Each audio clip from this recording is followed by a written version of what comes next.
Assalamu Assalamu alaikum alaikum, everyone. Welcome back to our Mental Health First Aid Talks. Today we're going to be talking about how teens get pressured into vaping. And in our previous episode, our fellow Mental Health First Aider members were talking about vaping, defining it, and the harmful effects of it. And yeah, so what do you think about the word peer pressure? I think lots of teens these days get pressured into doing things they don't necessarily want to do just to like fit in with their friends or people they know. Yeah. And I think it's like really bad, especially like in school environments. It's really easy to feel like you have to fit in and you have to do what everyone else is doing for people to like you.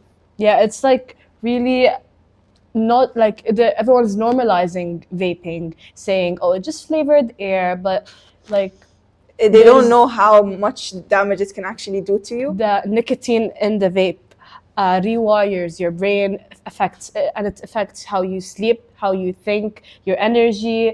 You might be moody, like your personality Sometimes I think change. People think it's okay when they're peer pressured because they see their friends and they say like, oh, their friends are fine, like I'll be fine too. But obviously it will have effects in the long term, no matter, even if it's one puff, it's still going to damage you. Even the person you're with telling you, oh, like it's okay, it's just like one puff, or even if you deny it, you're somehow still affected by it, since the flavored air, like you it still does stuff to you, like you still inhale it, you still intake it. Yeah. And I think that's how like the addictions obviously start like that. You first take one puff, then it becomes like, oh, I'll buy my own, I'll find my own, and then you start getting addicted. So peer pressure can have a really bad effect, like long term.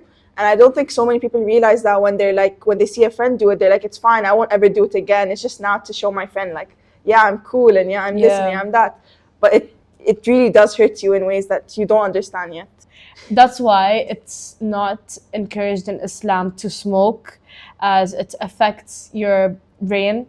And Allah obviously wants what's best for you. And when you vape, it rewires your brain, changes your it might cause you to do like decisions that you weren't in the right state of mind for. Yes. It can harm your mental health. It can affect your mood throughout the days. Yes. And obviously no one wants that for you. Like Allah in the end wants what's best for you. He wants you to have a nice life.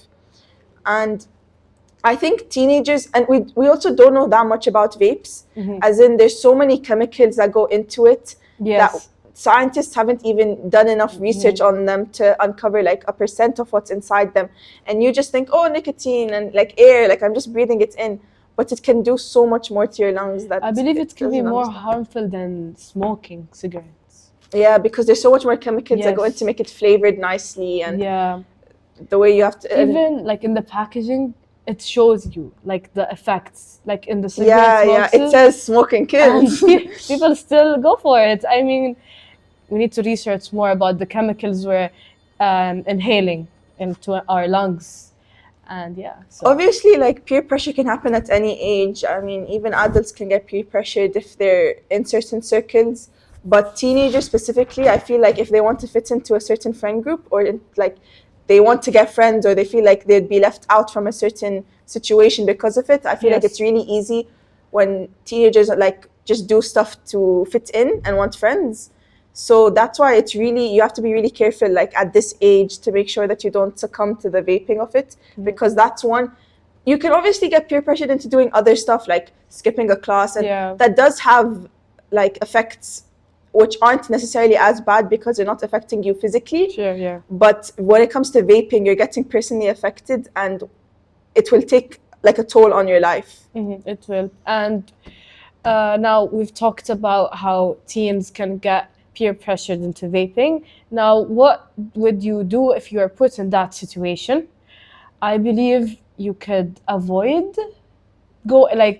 surrounding yourself around people who vape much. You can still hang out with them, like not to cut them out, just to like kind of avoid. Maybe when they're vaping, like, oh, stay away from them, go somewhere else, do your own thing. And then when they're done, you can always come back.